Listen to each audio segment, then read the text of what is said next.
ഇന്ന് ഞാൻ തയ്യാറാക്കുന്നത് പിങ്ക് പാലട പായസമാണ്. അതിനാവശ്യമായിട്ടുള്ള ഇൻഗ്രീഡിയൻസ്: റൈസ് അട 200 ഗ്രാം, പാൽ 2.5 ലിറ്റർ, പഞ്ചസാര 400 ഗ്രാം, വെള്ളം 1/2 ലിറ്റർ. ഞാൻ പായസം തയ്യാറാക്കുന്നത് കുക്കറിലാണ്, അതുകൊണ്ടാണ് 1/2 ലിറ്റർ എടുത്തത്. അല്ലെങ്കിൽ പാലിൻ്റെ ഇരട്ടി അളവാണ് എടുക്കേണ്ടത്. അതായത് 2.5 ലിറ്റർ പാലിന് 5 ലിറ്റർ വെള്ളമാണ് എടുക്കേണ്ടത്. പിന്നെ വേണ്ടത് 1 ടേബിൾ സ്പൂൺ നെയ്യ്. ഇനി നമുക്ക് ആദ്യം അട നന്നായി ഒന്ന് കഴുകിയെടുക്കാം.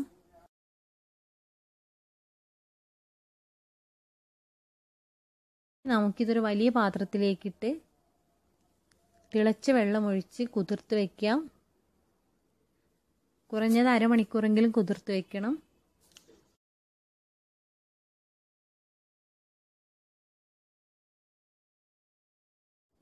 ഇത് നമുക്കൊരു സൈഡിലോട്ട് മാറ്റി വയ്ക്കാം.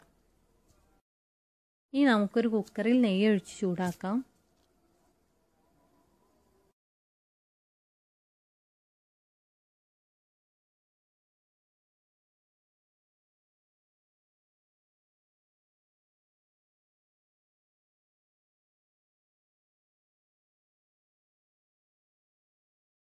ഇപ്പോൾ നെയ്യ് നന്നായി ചൂടായിട്ടുണ്ട്. നമുക്കിതിലേക്ക് വെള്ളം ഒഴിച്ചു കൊടുക്കാം.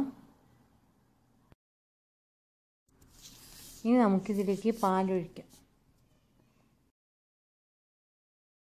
ഈ പായസം തയ്യാറാക്കാൻ എടുക്കുന്ന കുക്കറിൻ്റെ വാഷർ നല്ല ടൈറ്റുള്ളതായിരിക്കണം. ആവി ഒട്ടും പുറത്തു പോകരുത്. ആവി പുറത്തു പോയാൽ പായസത്തിന് പിങ്ക് കളർ കിട്ടില്ല.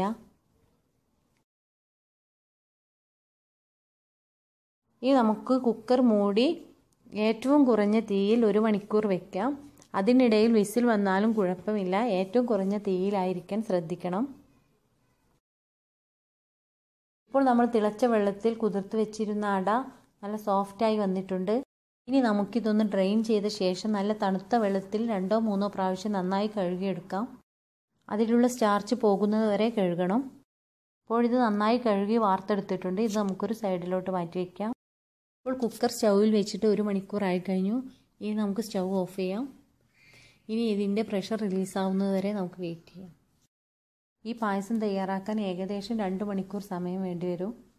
കുക്കറിലല്ല എങ്കിൽ അതിൽ കൂടുതൽ സമയം വേണ്ടിവരും. അത് കുറുക്കിയെടുത്ത് വരുമ്പോഴേക്കും. കുക്കറിലാവുമ്പോൾ നമുക്ക് അത് സ്റ്റൗവിൽ വെച്ച ശേഷം നമുക്ക് നമ്മുടെ മറ്റു ജോലികൾ ചെയ്യാവുന്നതാണ്. കുക്കറിലല്ല എങ്കിൽ നമുക്കത് ഇളക്കിക്കൊണ്ടിരിക്കേണ്ടി വരും. ഇനി നമുക്കിത് ഓപ്പൺ ചെയ്യാം. ഇപ്പോൾ ഇത് കണ്ടില്ലേ, ചെറിയൊരു പിങ്ക് കളർ ആയിട്ടുണ്ട്. ഇനി നമ്മൾ അട ചേർത്ത് നന്നായി ഒന്ന് കുറുക്കി വരുമ്പോഴേക്കും നല്ല പിങ്ക് കളർ ആയിട്ടുണ്ടാവും. ഇനി നമുക്കിതിലേക്ക് അട ചേർത്ത് കൊടുക്കാം. ഇനി ഇതൊന്ന് നന്നായി കുറുകി വരുന്നത് വരെ നമുക്ക് ചെറിയ തീയിൽ വയ്ക്കാം. ഇടയ്ക്കിടെ ഇളക്കി കൊടുക്കണം. നമുക്കിതൊന്ന് കുറുകി വരുന്നത് വരെ വെയിറ്റ് ചെയ്യാം.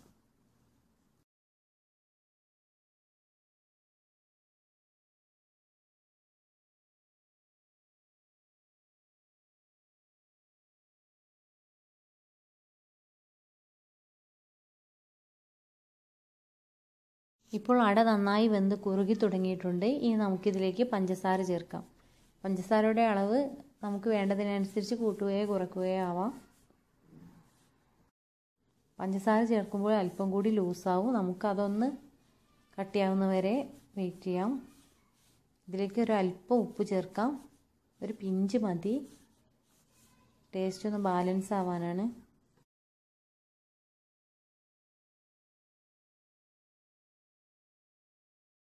ഇപ്പോൾ ഇത് നല്ല പിങ്ക് കളറിലായി ആവശ്യത്തിന് കുറുകി വന്നിട്ടുണ്ട്. ഇതിനി തണുക്കുമ്പോൾ നന്നായി കുറുകുന്നതാണ്. അതുകൊണ്ട് നമുക്കിനി സ്റ്റൗ ഓഫ് ചെയ്യാം. അട ചേർത്തതിന് ശേഷം ഏകദേശം ഒരു അരമണിക്കൂർ ചെറിയ തീയിൽ കുറുക്കിയെടുക്കണം. ഇതിലേക്ക് നമ്മൾ മറ്റൊന്നും ചേർക്കുന്നില്ല. പാൽപ്പായസത്തിലും പാലടയിലും കാഷ്യൂനട്ടോ കിസ്മിസോ ഒന്നും ചേർക്കാറില്ല.